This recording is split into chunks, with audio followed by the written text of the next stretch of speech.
back to Dubai Soul Oasis. I'm your host Priscilla, and today we are with the most beautiful Cristina Pasaroiu. Hi, I'm so excited for today. Hello, I'm so happy to be with you reunited here in this wonderful city. It's one of my favorite places in the world. I'm so happy to be with you today. Yes, thank you, thank you. I know Dubai has an amazing energy about it, and so many international people come together here, showcasing their talents, and you are one hell of a talent. Yeah, it's like a place where I recharge and where I feel really good. The sun energy, the people's energy, you, seeing you again, you always give me a very positive energy, which I really need. Same, darling. So today we're gonna talk about you, your journey. We would love to share with all the Dubai Soul Oasis followers and the world to know what an incredible person you are and the talents you carry from within you. And I would love to get people to know you. What got you started in the music industry? Should we start with Cristina or with AntoNetta? This is the first question. Who was there first? So not so many people know that my real name is Cristina AntoNetta Pasaroiu. So this is my name. It's not just a project name, but it's my real name on the papers. So Cristina AntoNetta, not Maria Antonietta, but Cristina AntoNetta. So I actually started very, very early. I chose this job when I was 9 years old. I just bumped into an amazing concert of the three tenors, Pavarotti, Placido Domingo, and Jose Carreras, in the television, and I listened to their voices and the vibration of that instrument, the vocal cords, wow, the sound was amazing. And I said to my mother, this is what I would love to do forever. And I started to imitate this sound, and my parents told me, yeah, you actually have a very interesting voice, but it's too noisy, it's too loud. Do something else. I was painting a lot. I won a lot of competitions in religious painting, Orthodox painting. So I had a lot of talents actually at that age.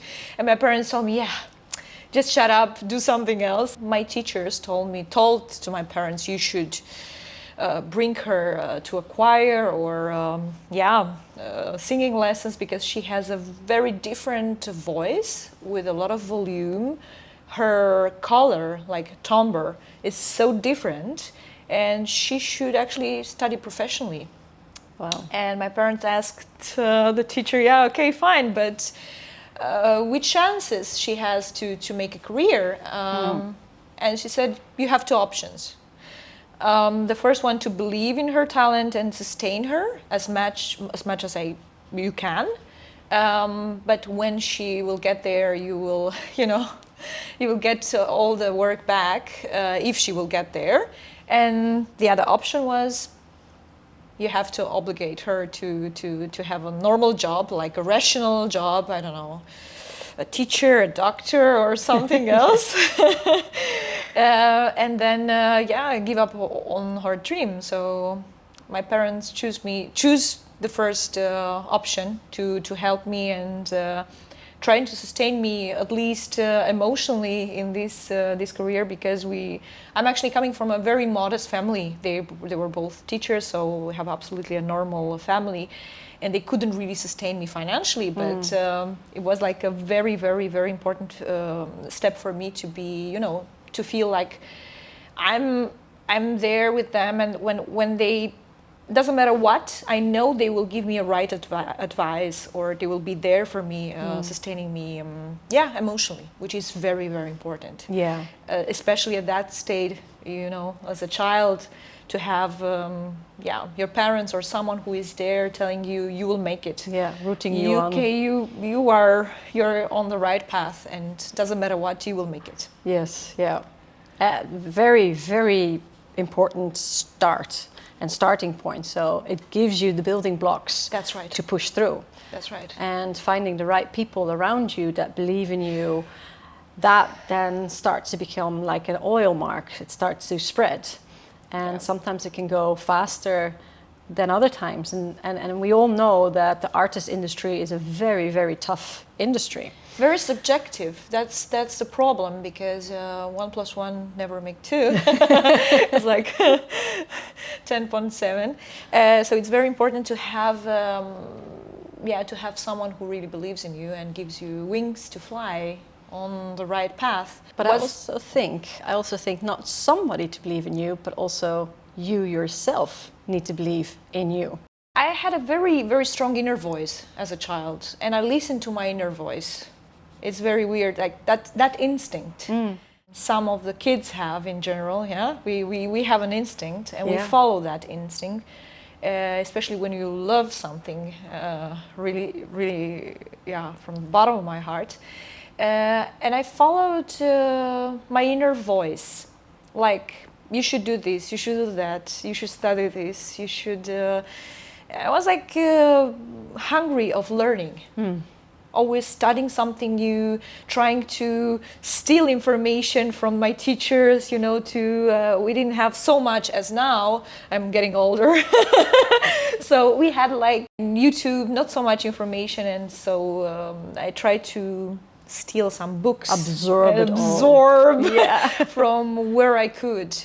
Being a proper sponge. That's right. That's right. And singing competitions, 15 years old, 16 years old, I was already there, trying to compete and to see where my position, and try to be better than yesterday. Did you feel already that opera was your direction, or were you still very much searching to maybe pop or other styles of music? I actually was very in love with opera, very in love, because it had a spiritual connection. I was quite spiritual as now. Yeah, you still are. I still, yeah. It connected me through those vibrations. It connected me to my ancestral soul, I could say. Yes. I actually had a quite sad childhood. I grew up in a communist country. We didn't have so many possibilities, and I was so driven to make it and be better. And my only chance was studying and being better. And I think opera is connected to the purest emotion in someone's soul, and to the spirituality. How can I explain? It was a prayer for me. Opera, my singing at that time was a prayer to God, and I expressed all my wishes and my dreams in my singing. I could not express myself like you are doing it, but I tried to communicate through my voice and those sounds, like huge sounds, operatic. It brings you to such a certain vibration, as you said, when you were looking and listening to the concerts of the big Pavarottis. That vibration gets through every cell in your body. So when you have that yourself, it's very spiritual, I can imagine. That's right. Yeah. And I always say to my friends and to the youngest generation, that's your instrument. You're just an instrument in universe's hands or God's hands, whatever you believe in. And I think we are all instruments, no? Yes. And my singing is just your light here to the world.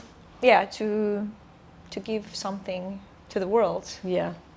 And we're very, very thankful for that and grateful for that, because people like you inspire millions, not just a few. You inspire millions. And what you sing, the emotion that you bring, means something for people. It brings them out of troubles. It brings them to their happiness and keep them there. And for us, it's so important to have people like you around, for sure. Thank you so much. I always said, I'm never doing this métier, this job for myself. I'm doing for other people. For me, for example, if I read my messages in Instagram or in social media, when I get messages like, I'm in the hospital, I feel so bad, I'm so sick, and when I listen to your voice, I get better.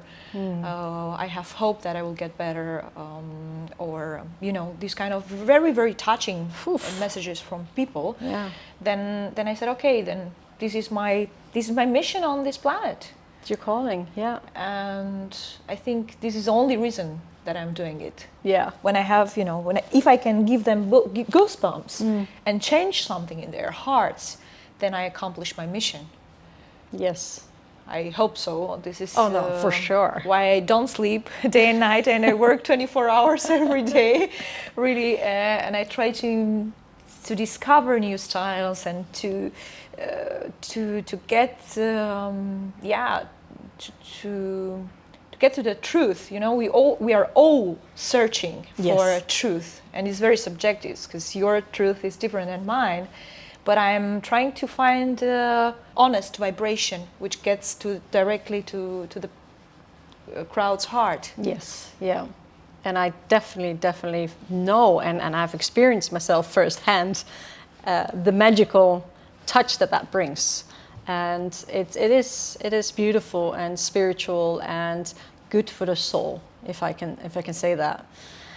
But being there, being this spirited person with such an incredible talent came with a price, because you did have a very tough start in your life. I don't know if you would like to share us your insights of that side of your world as well. Yeah, for my birth actually. So I was born dead. Actually, yeah, I had. They kept me so many months in the hospital. They said, "Oh, she will never make it." So I had this. So very, very proper. hard. You were actually not alive when you were born. I could not breathe for the first seconds, which is Wow. very dangerous, for kids born with this problem. And slowly I got, I kept my resources for later, let's say. I didn't scream the first moments of my life, but I kept it for later. This is a miracle. I always say life is a miracle, and there is always a reason why someone up there decides for us to keep us here or not, and I'm very, very grateful, and I try to do my best with it. But it was a tough life. Also, the fact that I really did everything by myself. I never had, as I said, a support of someone who tried to help me on this path. I just had 17 years old. I took the decision, I will leave my country, and I will start from zero, with nothing, like 50 euro in my pocket. Wow. A ticket, and I spent university time in Vienna in a monastery.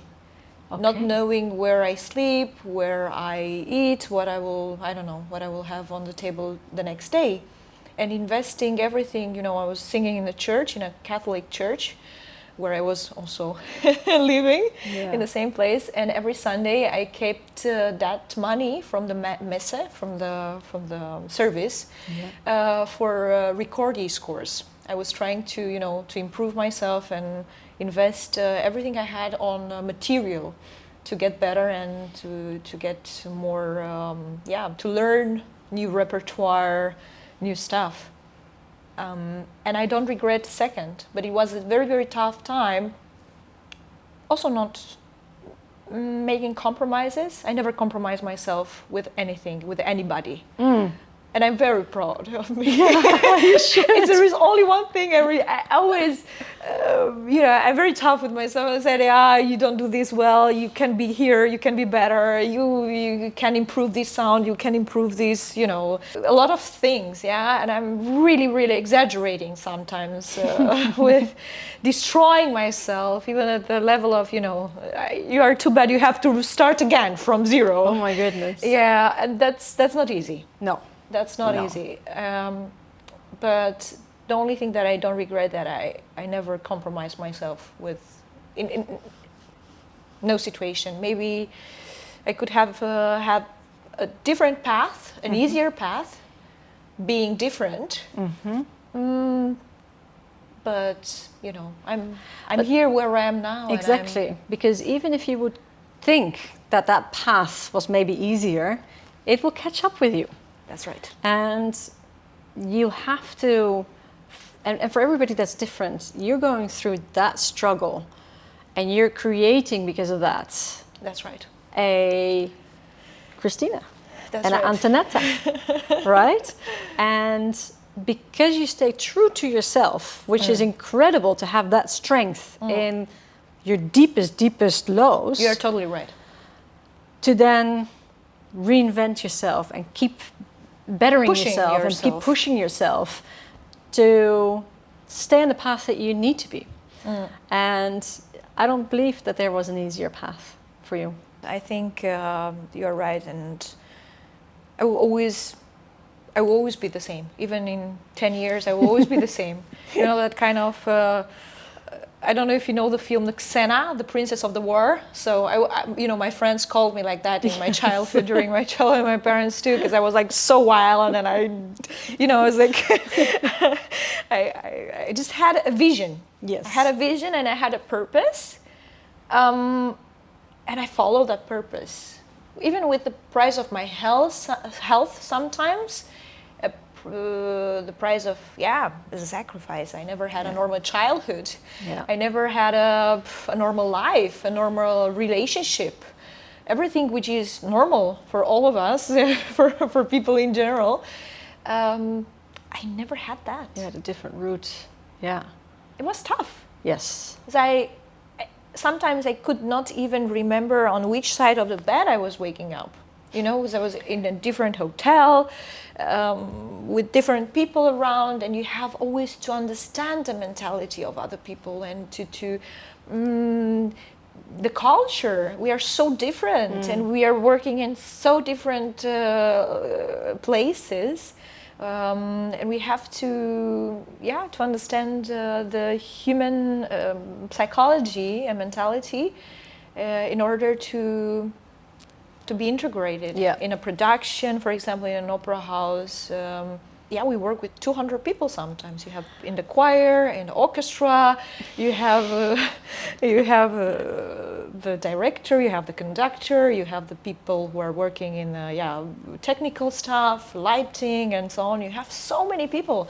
We are all so different. But because of that, and because you're such a sponge, working with all these nationalities, and you have developed to become very bilingual.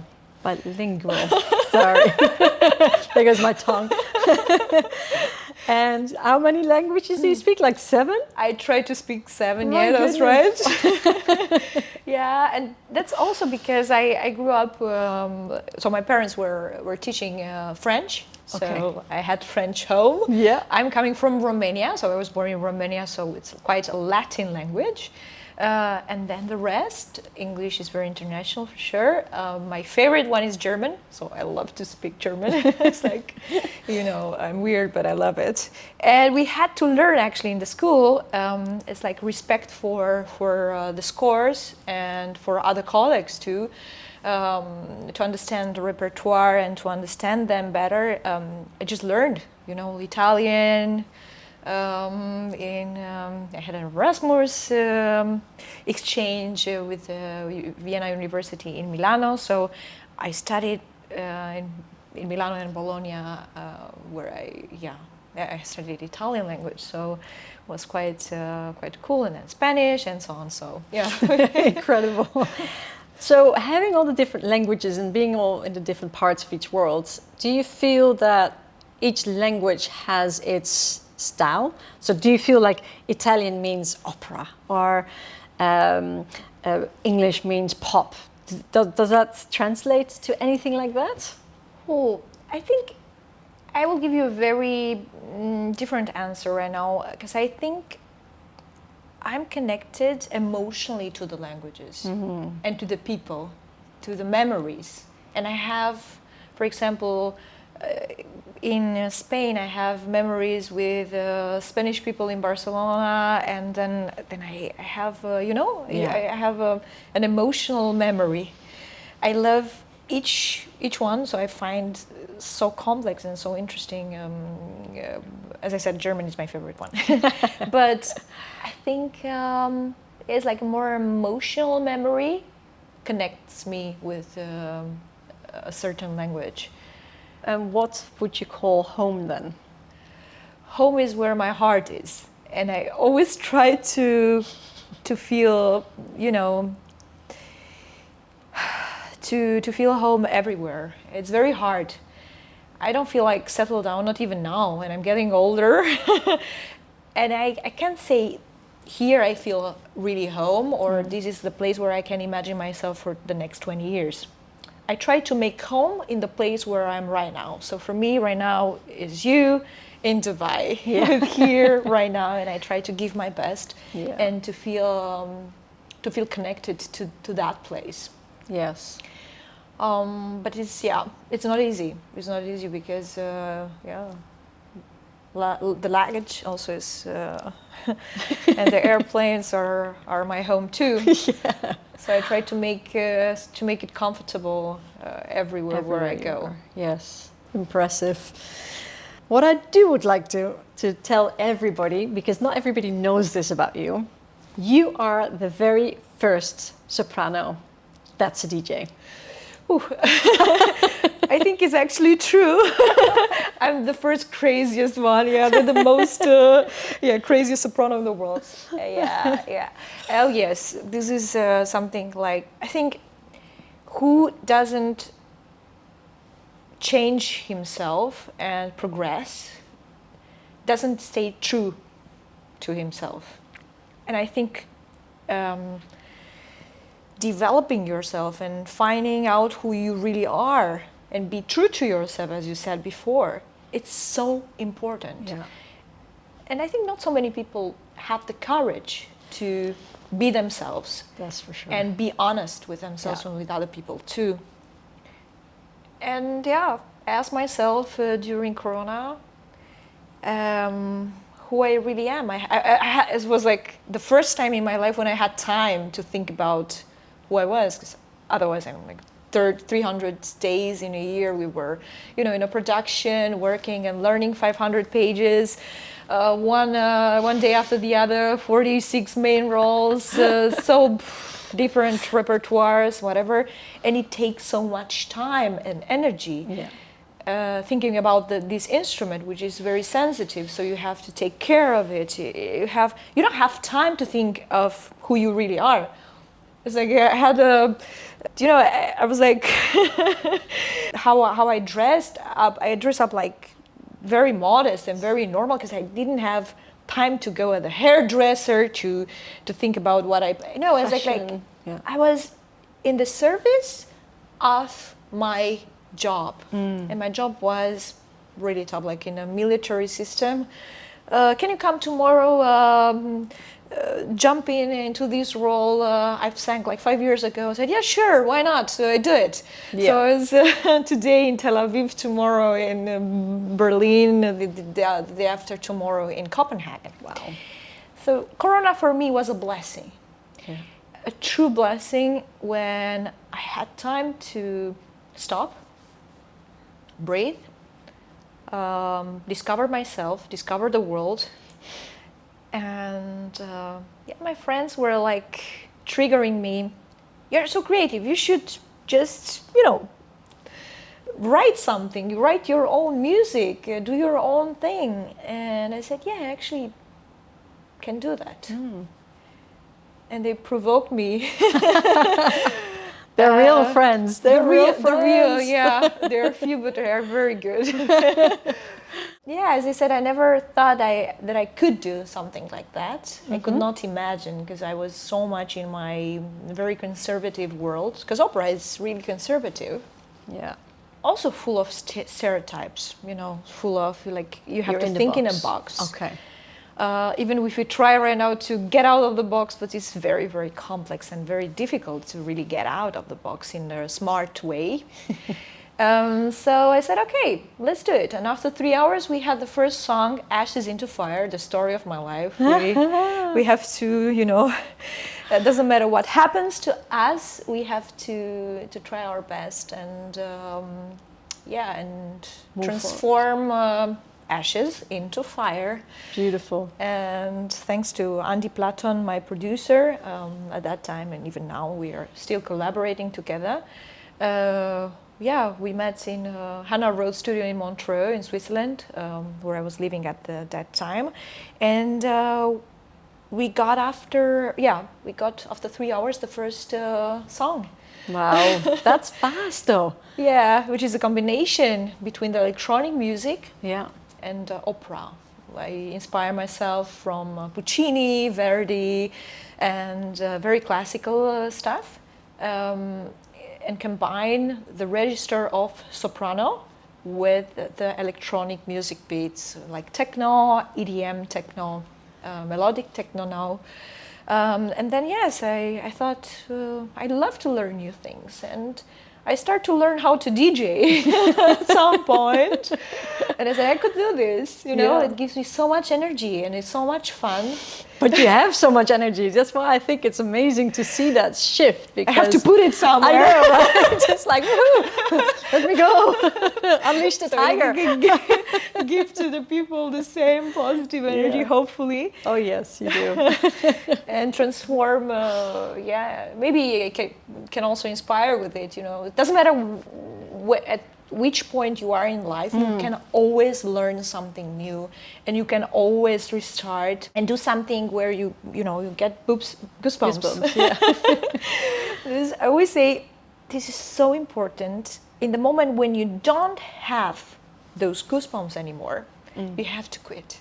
Yeah, you have to push yourself again to find. Quit in the moment when you don't have that chill feeling anymore. If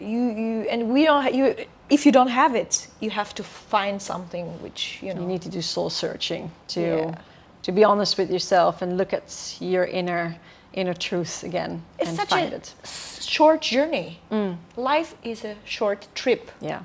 And it can go so fast. I saw it with people around me. And this is the saddest truth. We think we have unlimited time. We don't know. But we don't know what will happen. No, we don't know. And that's why I say every day you have to give your best, 200%, and do your best and make other people happy. Yeah, absorb it all. Be grateful for actually being able to wake up every morning, have fresh lungs, and start the day again. And that's, again, not for everybody. And while we are here and we have that blessing, we should indeed make absolutely the most of it. And we do live in such a clouded world, and it's such a fast-paced moving world where everybody seems to do better, and there's such a big facade that's sometimes created. But even me, I think is the most most honest interview ever done in my life, because we are all trying to do our best, of course, and to have that kind of, as you said, facade in social media, and try to be perfect and show to the people the happiest part and the positive side of our lives, which is great, because we want to share beauty in general. Yes. I'm not doing it for ego. I'm doing it for the positive side, to inspire. So, but sometimes behind those positive elements and great experiences and images and whatever we post there, it hides a lot of pain and a lot of sacrifice we don't want to talk about. Yeah. Not even me. I never open myself to talk about, toxic moments in my life, or relationships, for example, or negative sides of our jobs. But I think by sharing that insight, everybody who believes like, oh, that person is doing better than me, why do I not have that? Oh, we love to compare each other. I know, with other we do, people. right?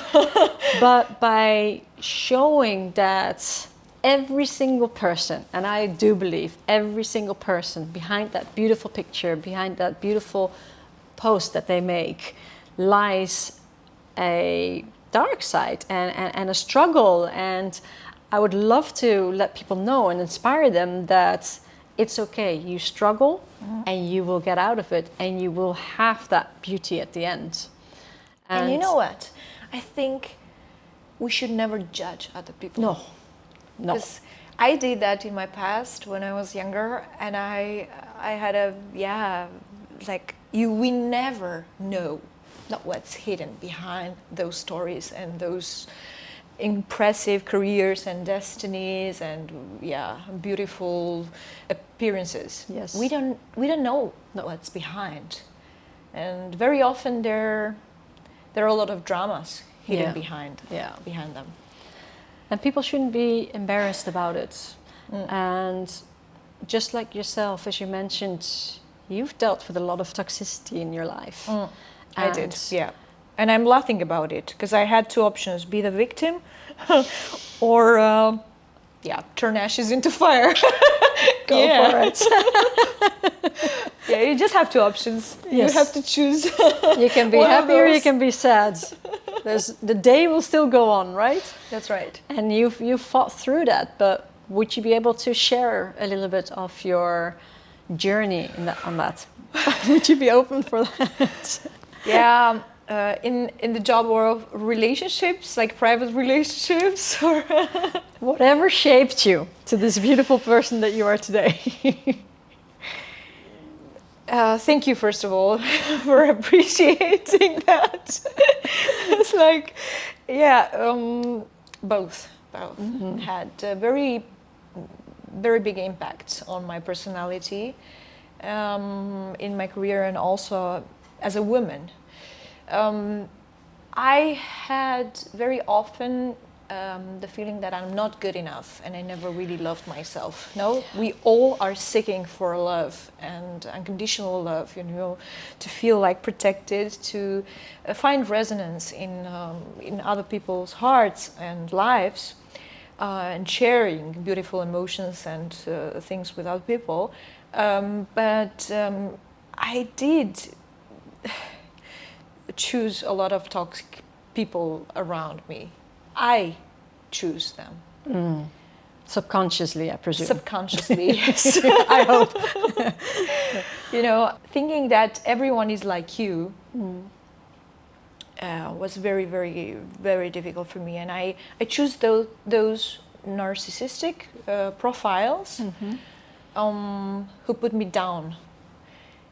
And the lesson was, every time with every person in my life was really toxic and put me really down and make me not believe in myself and make me so small. I learned the biggest lesson in my life, that I'm here for one reason. If I'm not good with myself, I can't be better for other people around me. And I have to be good for my parents, for my family. I'm the person who still takes care of my whole family. So I have to be good for them. Yeah. And if I'm not, if I don't appreciate and love myself enough, then nobody will do it for you. Nobody. No. We can complete each other with another person, like privately, with another a partner or so. We can share different things. We make memories, so I love to make good memories with people. Yeah. But it's very hard to find the right person who is there unconditionally for you. Yeah. Like, I had fighters next to me. It's like, oh, you make it better than me. I can be the first one and you are the second. It's like, this kind of competition, which is very, very, very sick for me. Yes. Yeah. Competing in the same sector. I said no musicians anymore. And someone who really understands you and appreciates, and see how many sacrifices you are doing for your métier and for your job. It's so difficult to find someone who really appreciates and supports you for that. Yeah. I never find that person yet. They're out there for you. I'm still single. Uh-oh, be careful. It won't blow up now. Yeah, you know, it's like, yeah. No, but you need It's like, somebody in your life that is with who you a can build with. supporter. Yeah, and grow together. That's right. Right? There shouldn't be any envy between each other. There should be respect. I think that's one of the major things, is have respect for the person, their own journey, have respect for yourself with your journey, and you should be equals. That's and right. grow equally in both your strengths, because men or women, you know, we all have different strengths, which we should embrace. That's right. And together, you can be a powerhouse. If you're not already by yourself, a powerhouse, but you should add another powerhouse next to you. That's right. And both of you need to be open for opportunity, open for growth, and open for combined growth. And that is something that is quite challenging to find. You know, my only prayer every evening, every night before I go to sleep is, God, give me people with who I can build with. It's so important to have a team. And home, it has to be a team. Yes. I don't know how that is, because I build teams around me. But I don't know how, you know, how to, I never had that in my life. So this is my biggest wish, I think. Yes, and it will come your way. At one point, you'll be able to have that certain peace and believe and trust that that right person will come on your path, even if it's friends. That's right. But it's there, and there's millions of people out there, and there are people that feel the same way. That's right. And they have the same struggle. And we're such a fast-paced moving world that sometimes we forget to stop and look what we have in front of us. This is one of the major things I always say. We're always looking, oh, there. Oh, what's that person? Who's that person? Oh, and then you're with somebody, and then you're already looking like, okay, what's next? That's right. Because it's so fast and interchangeable. Yeah. But look who you have in front of you. And appreciate that and work with that. Discover, because we are everyone is in universe. Yes. And we're such complex universe. Oh gosh, we are.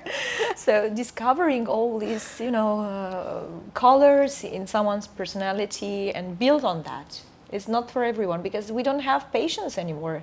As you said, we are in such a superficial world, and everything is going so fast, and we want everything so fast and so perfect, that we don't have patience anymore to develop and to have that structure to work on your and be happy with the imperfections. That's right. Right? That's right.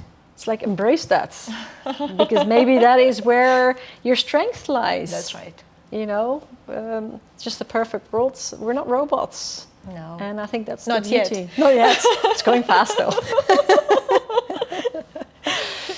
Coming back to opera and EDM. Ooh. It's completely different. How do you make the two dance together? I have two different sides in my personality too. I have the very, you know, conservative and spiritual side, and the craziest, wildest side in me. So I put my both sides, AntoNetta, Cristina and AntoNetta, together in the music. I find it very, very sad during the pandemic. In the moment when I was singing a new role in München, on the Bayerische Staatsoper, was in 2021. And we came back on stage at a certain point, and we had the half of the room empty. Oof. And I was like, why? Because this is not what I want to do for the next 20 years or 30 years in my life. I want to sing for many people. I don't want to sing just for 500. Yeah. And I found it very, very sad, the fact that we have lost a certain we have third generation mostly in the classical music rooms, and I found it very, very sad. And I said, what can I do to make opera and everything's the classical music accessible to the youngest generation?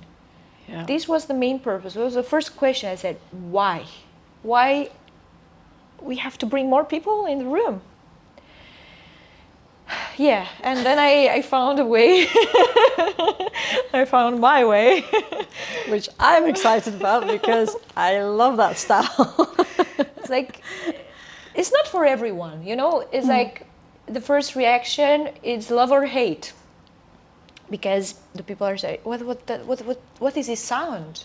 This combination of the spiritual and the soprano voice. With the 145 BPM, you can dance or you can dream on it. Yes. I want to do both. Okay. I want to see people dance and dream with me. So that's why I'm doing it. Yeah, make it accessible, as I said, for the youngest generation. And with this project, I actually received a lot of positive feedback, which filled my heart. I said, I'm not doing that bad. I said to myself, No, you're not. if having in front of you like 60,000 people in Tomorrowland or in Antol Festival or in Parroca Villa, where I had my first experience next to Blessed Jacks in 2024. So it was for me, I didn't even know what to wear. Like, should I wear trousers, a dress? Oh my How should I dress up for such an event? Because it's different. Yeah. You have a normal crowd, not trained for the classical music.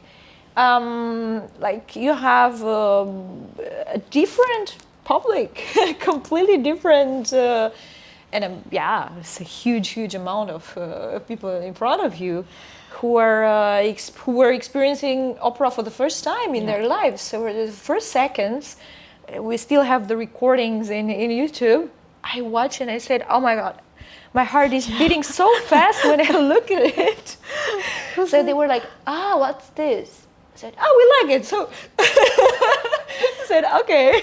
The first seconds were like, oh my God, we remixed a Gladiator track with them. So it was a viral experience for everyone. It's my first viral experience in social media. And so people said, we want to go we want to see you in La Traviata or La Bohème or in an opera projection because we heard you in Tomorrowland, you know?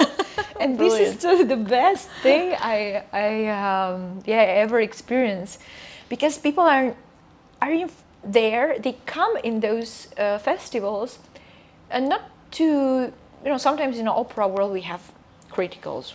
We have these sounds, this diminuendo and crescendo on this phrase, this si la mi re do was like this, you should do it like that, she was great, but nobody cares in the electronic dance music world about those things. It has to be true. Yeah. It has to be true. Just has to get to you straight away. Yeah. That's it. And those kind of, we're talking about the goosebumps. So if you get into that mood and make them feel something which maybe they never experienced before, then you got there. And I don't want to, the manager of the DJs with who I performed with, she told me, you can hate it or you can love it. You will never want to quit after doing this. You have only two possibilities. And I said, okay, let's see how it is, how this will be. And then I fell in love with it, and I don't want to quit it. No. That's why I'm working on producing, write my songs in different languages. I collaborate with different DJs, producers, but I actually do my own music by myself. Fully, DJing and all, yeah. And explore. I want to explore so many sounds and so many different, it's like painting, It's like you put this color and you put that color, and it has to touch me first of all. Yeah. And I'm working like crazy, day and night. Yes, you are. And keeping that, and keeping the opera too, because it's my first love, so I don't want to give up on that. But it's like crazy impossible work, and keeping also the Andrea Bocelli concert series, which I totally adore, and it's a blessing for me being next to him. That's how we met, actually. Yes, that is how we met. It's such a blessing Yeah. for me. I can't wait to be in the tour with him in America. Will be my US debut with him in Boston, Washington, and other Brilliant. cities. Yes, so I'm looking forward to that too. So talk me through that moment. You're at Tomorrowland. That's the first time you've ever done anything like that. You're behind the stage, you're backstage. What is your process? How do you start? How is your warm-up? How is the first step onto that stage? How is that moment when you're standing on that podium and then you're like, are they gonna love it or are they gonna hate it? That can you talk us through that? So I know I'm feeling it. I'm like, woo, because I can just see it happening. It's a lot of discipline in both of them. We say, yeah, in the classical music we have more discipline, but this is not true, because you have to have it in both worlds. Also technically, I use different projections of the voice. Okay. Sure, the projection of the opera voice, which is, you can hear it in the recordings, but I have also to mix it with a pop projection, with the spoken voice, softer, and I have to train for that.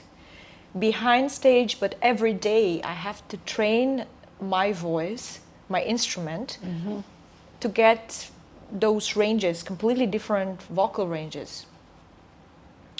Which is not easy, because I go from very low to very high, and I have to discover every day. This is like, we are.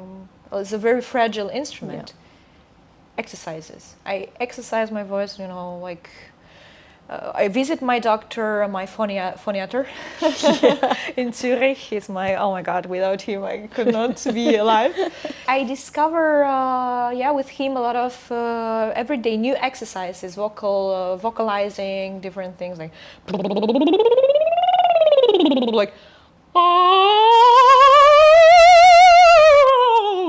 these kind of exercises. But there are a lot of, as I like, hours and hours of training. Wow. So Top sport. The breathing is very important. So I try to find a balance between breathing and the projection of the voice. It's very, very important to know how to breathe. So I do that every day. Behind stage also, I train, and train my mind too. Which is the most difficult, because they're the angels and the demons together. They fight together. Two on each side. They do. They do really bad. They said, "Oh, you're not good enough. Oh, you can do this better. Oh no, this is better. Oh no, you can do." This is so difficult to. I'm my worst enemy sometimes. Unreal. Yeah, and I fight with myself. I still fight with myself. Yeah. Yeah, I'm getting very emotional on stage. I cry a lot. That's why I really need to have this breathing technique very well done before, because I'm getting excited and my heart is beating very fast and going up and up. But in a moment when I am on stage and I put the first step there, then I start to relax and be my own film. I just forget, like in an alter ego, I just forget myself, and I'm getting in another dimension, and I really try to take the people with me, the crowd with me, and be on the because that energy to forget there. For some moments where you are, you forget. I don't feel the floor anymore. I'm just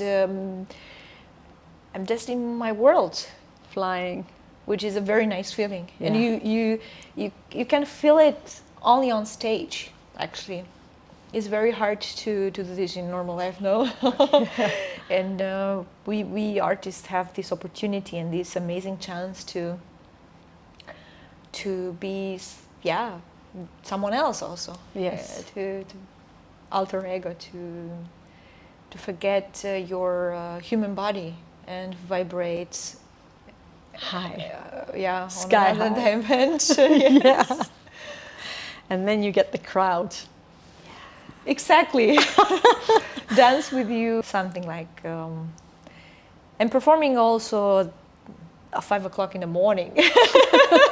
This is very weird.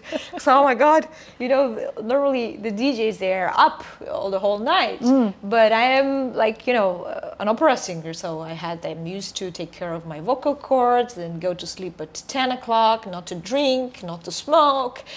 And I remember the first experience when I had to be, I was singing Untold Festival. It was like the set at 4 o'clock in the morning or 4:30. And I said, how I will, you know, be awake at that hour. So I went to sleep at 21, at 9 o'clock in the evening. I went to sleep, woke up at 3 a.m. I warm up my voice.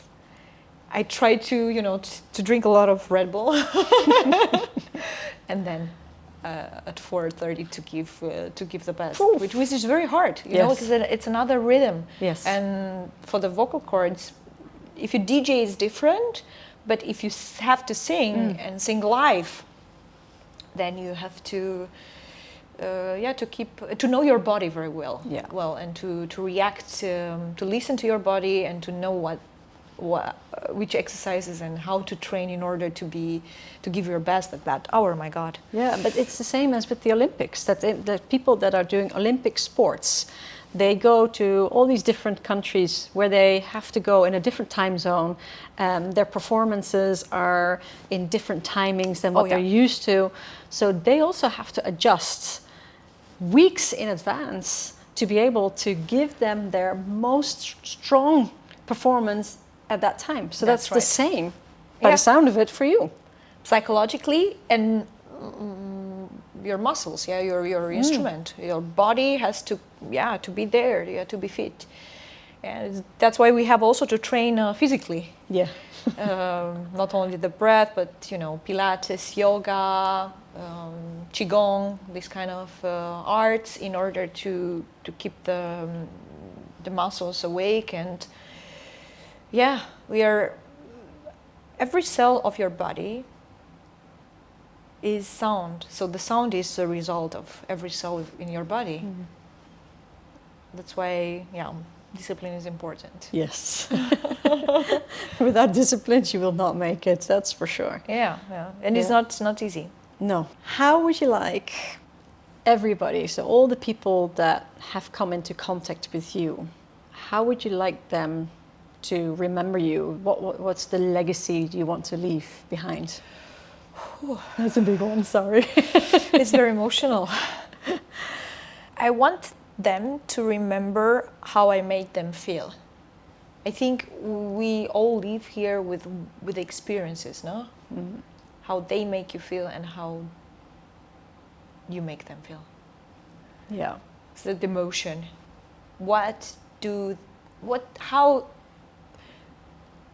How did you change them?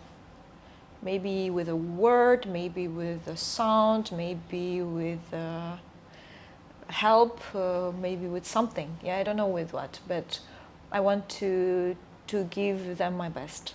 Yeah. And I want to be remembered for what I've changed in their hearts and maybe destinies, because we change sometimes also destinies around. Yes. Yeah, to change something in their hearts. Yes. And that legacy will live on, because with music, it stays behind. And I really hope to make some huge recordings in order for the new generation to hear. You do. Spotify is full with AntoNetta as well. New music forever, to stay there forever. Yeah. So this is my biggest dream. That's why we are really trying to record and to work on new album, a spiritual album, to be there forever, maybe. What can people expect from you in the next... a lot of things. 3 years, let's say. I dare say 3 years, because you put like 20 years in 3 years. Oh, yeah. 1 month is like 1 year for me. Yes. It's so difficult. We will have some new releases with Blaster Jacks in November, this next month. So they have to expect some new hits, like operatic, EDM, techno hits, a melodic techno album. Ooh. Yeah, but I still keep my operatic career too, so I will have some opera projects too, as I said, with Nice. Andrea Bocelli. And this is only till December. And after December, we have to talk again in order to prepare them for the rest. We'll do podcast number 2. Exactly. Because there's a lot happening. We need to keep up here. Yeah. So it's a lot coming Exciting. Well, I really, really want to thank you so much for such an honest and open conversation, and that you trust me to bring your voice. I feel home with you, so so I felt like I could open my heart here, and I'm so grateful for this experience with you. Thank you. Same for me. It's been a beautiful journey. It's incredible to see how strong you are and what a powerhouse you are as a woman, and there's no stopping you, and I love that about you. But this is a lesson for everyone. We can turn our weakest side in our strength. Yeah. And we will get healed through sound, through energies and positivity. And let's lift everybody up where we can and give everybody that little bit of support. And we will be back. There will be another podcast for sure, because your journey is too spectacular not to continue following. So I want to thank you so much for that. Thank you from the bottom of my heart. Thank you.